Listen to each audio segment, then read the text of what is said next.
Você provavelmente conhece a Nvidia pelas placas de vídeo, mas o que quase ninguém sabe é que essa empresa esteve há poucos meses de desaparecer para sempre. Se uma única decisão tivesse dado errado, talvez hoje nem existisse RTX, inteligência artificial como conhecemos, ou até ferramentas como o ChatGPT, rodando em milhões de computadores. E o mais absurdo: tudo começou em uma lanchonete comum. 3 engenheiros se encontraram para discutir uma ideia que parecia impossível. Na época, o mercado já era dominado por gigantes bilionárias.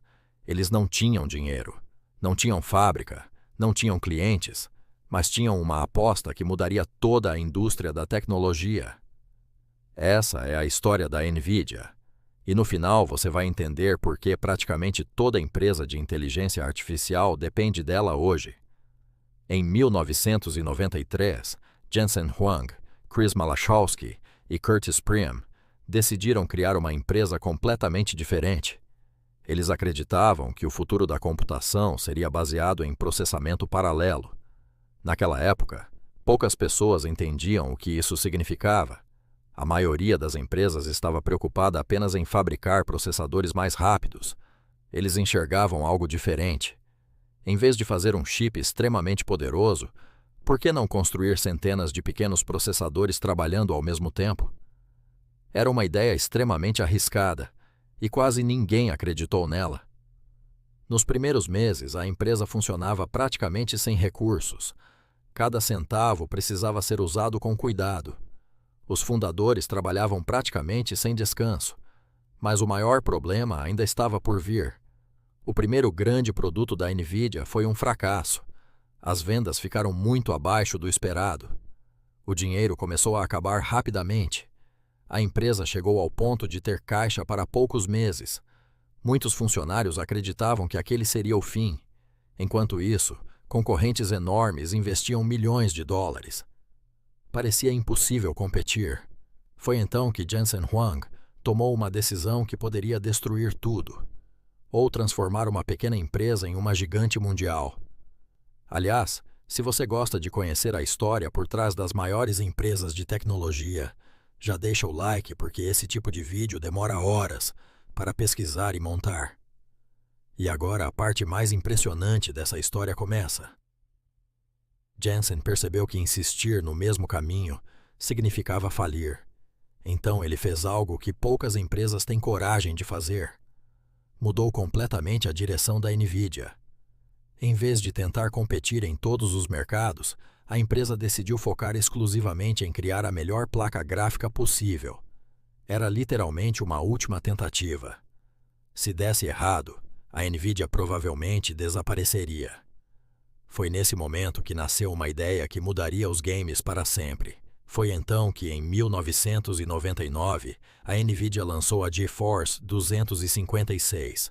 Ela foi apresentada como a primeira GPU do mundo, um termo que a própria empresa popularizou. Enquanto outras placas apenas exibiam gráficos, a GeForce assumia cálculos complexos que antes eram feitos pelo processador. O resultado foi um salto enorme em desempenho. E de uma hora para outra, a Nvidia deixou de ser uma empresa desconhecida para se tornar referência no mercado de games. Parecia que finalmente tudo daria certo. Mas Jensen Huang não queria vencer apenas nos jogos. Ele acreditava que aquelas GPUs poderiam fazer muito mais do que renderizar gráficos. Enquanto quase todo mundo via uma placa de vídeo apenas como um acessório para jogar, ele enxergava um supercomputador em miniatura. Essa visão parecia absurda na época. Quem usaria uma placa de vídeo para pesquisas científicas, medicina ou inteligência artificial? A resposta veio em 2006, quando a Nvidia lançou o CUDA.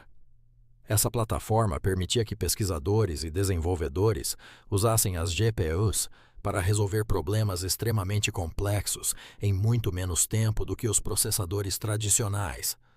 Durante anos, pouca gente deu importância a essa tecnologia. Parecia um investimento sem retorno. Mas Jensen continuou insistindo. E foi exatamente essa insistência que mudaria a história da computação. Anos depois, pesquisadores começaram a treinar redes neurais usando GPUs da NVIDIA. Os resultados eram muito melhores e muito mais rápidos. De repente, tudo aquilo que parecia impossível começou a acontecer. Inteligências artificiais passaram a reconhecer rostos, entender voz, criar imagens, escrever textos e até dirigir carros em testes. Enquanto outras empresas correram atrás desse mercado, a NVIDIA já estava anos à frente. Então veio o boom da inteligência artificial. Empresas do mundo inteiro passaram a disputar as GPUs da NVIDIA. Data centers gigantes começaram a comprar milhares de placas de uma só vez. A demanda ficou tão alta que, em alguns momentos, era quase impossível encontrar determinados modelos disponíveis. O valor da empresa disparou. Hoje, suas tecnologias estão presentes em supercomputadores, hospitais, laboratórios, carros e muito mais. Inscreva-se para mais.